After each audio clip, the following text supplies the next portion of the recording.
Kryetari i LDK-s Lumir Abdigjiku ka rifuzuar publikisht ftesën e lëvizjes vetvendosi për të hyrë në koalicion qeverisës.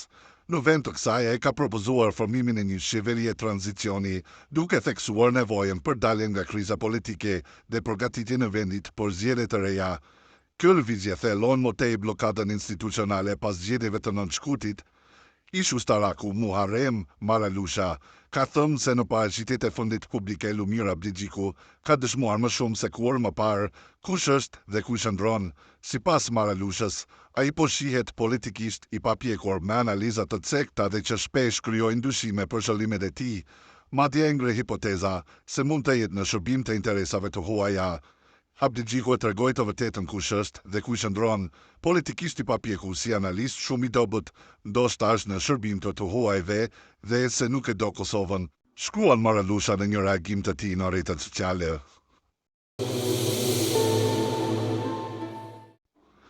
Aktori, shkrimtari dhe intelektuali i njohur i Kosovës, Çun Lajçi, ka reaguar ashpër përmes një postimi në rrjetin social Facebook, ku ka denoncuar me tone të ashpra situatën politike aktuale në Kosovë.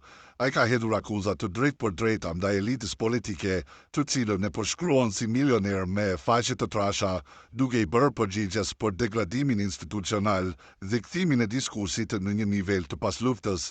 Lajçi nuk usen as qytetarët, të cilët i kritikon për mungesë vetdije qytetare dhe mbështetje të verbur ndaj politikanëve të korruptuar. Në këtë reagim emocionale të mbushur me metafora të forta, Lajçi thekson se Kosova sot nuk ka shtet dhe nuk ka kuvend funksional. Sipas tij, vendi kontrollohet nga struktura mafioze dhe interesa të ngushta të individëve të pasuruar përmes politikës. Kosova nuk ka kuvend, Kosova nuk ka shtet, jo nuk ka, sepse nuk ka njerëz që duan Kosovën, por njerëz që duan dinarin dhe euron, shkruan ai duke nënvizuar se përballë mungesës së drejtësisë dhe llogaridhënies kanë marrë hovë hajnit, manipulimet dhe pazaret politike. Një ndër pikat më kritike të reagimit të tij është rikthimi i termit qeveri tranzicioni. Lajçi shpreh të revoltuar që pas 25 vjetësh nga përfundimi i luftës, elita politike propozon modele të kaluara të qeverisjes si një përpjekje për të ringjallur kontrollin e pakicave të privilegjuara. Pas 25 vjetësh, na kthehet termi tranzicion, e kuptoni mendësinë e tregtarit, milionerët politik të lagjes luksoze na kthejnë në vitin 2002. Shkruan ai duke stuar se ky është një projekt i strukturuar për të legjitimuar hajdutët dhe abuzuesit si pjesë e zgjidhjes. Lajçi po shkruan një realitet të rëndë politike social, ku sipas tij politika është kthyer në tregti me fatin e popullit. Ai akuzon elitën për blerje votash, prostituim të partive politike dhe transformim të institucioneve në mjet e përfitimi personal.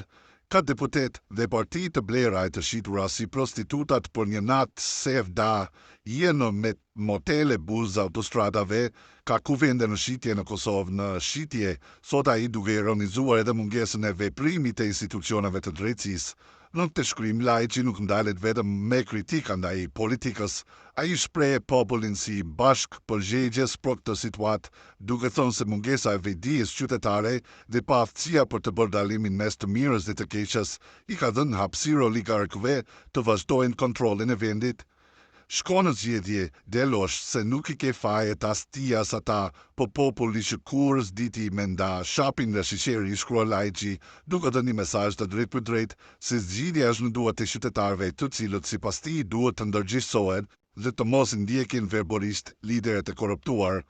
Ai përmend Capo Banda, që ta fusin gishtin në sy, fas me para që nuk dihet në vinë dhe një prokurori të pafuqishme për të ndëshkuar të fuqishmit.